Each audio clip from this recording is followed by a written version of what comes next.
Salam untuk Anda semua, selamat datang lagi di sesi kita. Halo, senang bisa diskusi lagi. Oke, hari ini kita mau coba ngulik soal bahasa gaul sama prokem di Indonesia nih.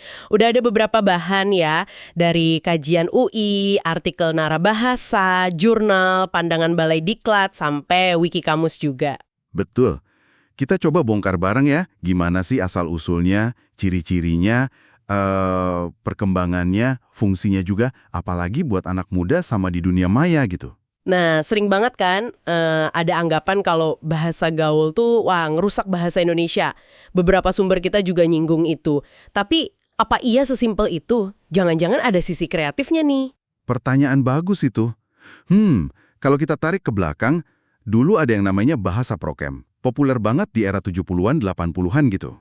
Oh iya, yang cara bikin katanya unik itu kan, disisipin ok di tengah, kayak bapak jadi bokap. Nah, itu dia.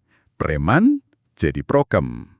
Dulu novel sama sandiwara radio kayak Ali Topan, catatan si Boy, itu ikut bikin populer. Benar-benar, jadi prokem ini cikal bakalnya gitu ya? Bisa dibilang gitu. Terus berkembang jadi yang kita kenal sekarang, bahasa gaul. Lebih luas lagi, ini tuh bagian dari fenomena slang sih. Bahasa khas kelompok tertentu. Biar obrolan mereka lebih eksklusif gitulah. Contohnya ganti-ganti terus ya berarti? Banget. Dulu ada istilah kaskus, kayak gan, cendo. Terus di dunia game ada WKWKWK. Acara TV juga nyumbang, kayak Cekidot. Oke. Jadi, kalau ngelihat gitu, kayaknya kurang pas ya kalau langsung bilang merusak.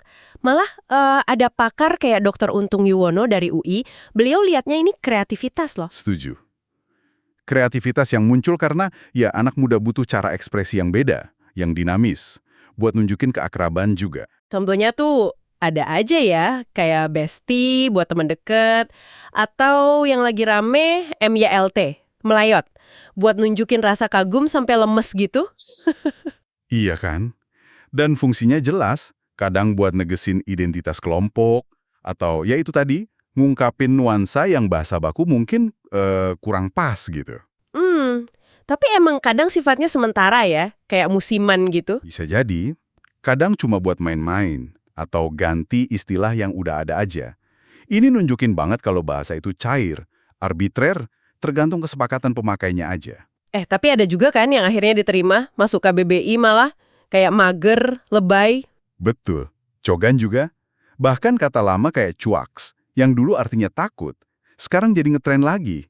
Dinamis banget emang. Nah, ngomongin dinamika, peran medsos gede banget ya sekarang, bikin penyebarannya cepet banget. Wah, iya, belarunnya besar. Dan ciri khasnya jadi makin ringkas ya.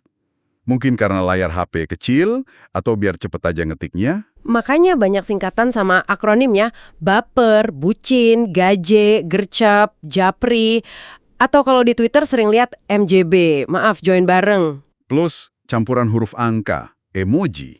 Pengaruh Inggris juga kuat. ASAP, BTW, OTW. Bahkan subscribe jadi subscribe. Cara bikin katanya jadi macam-macam banget ya.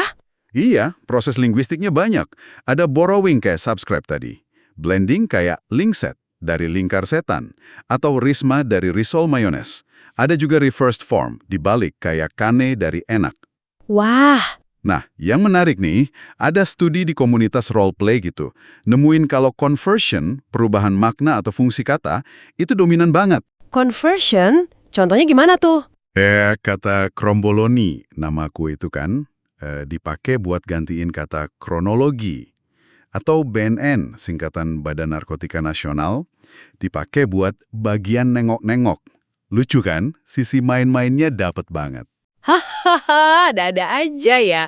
Kreatif sih emang, tapi nah ini kekhawatiran tetap ada kan soal penempatannya. Betul. Kayak misalnya lagi presentasi resmi, masa nyapa guys gitu kan. Atau ada anggapan remaja kalau nggak pakai bahasa gaul tuh kurang keren. Iya, itu dia.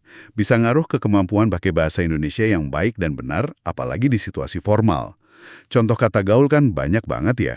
Kerkel, TBL, ngap, nolep, spill, mantul, YTTA, GG. Jadi gimana dong? Kuncinya sih di kesadaran konteks ya. Pakar kayak Dr. Untung optimis kok. Seiring usia, pendidikan, orang bakal makin ngerti kapan pakai ragam bahasa yang mana. Makanya pendidikan bahasa itu penting. Oke, menariknya tadi disebut di komunitas tertentu kayak role play malah ada fungsi spesifiknya ya? Iya, betul. Misalnya dominan buat fungsi direktif kayak nyuruh atau minta tolong, sama interaksional buat nyapa atau sekedar ngobrol aja. Jadi ada tempatnya sendiri. Jadi kalau kita rangkum nih ya, bahasa gaul ini wah kompleks ya, penuh kreativitas, dinamis banget, cerminan zaman juga, bukan cuma soal rusak atau nggak rusak. Tepat. Ini bagian evolusi bahasa yang alami aja. Cuma sekarang kayak dipercepat sama teknologi. Yang penting itu tadi, bijak menggunakannya. Tahu tempat lah. Setuju banget. Kesadaran konteks itu kuncinya. Nah, sebagai penutup nih, mungkin buat renungan Anda juga.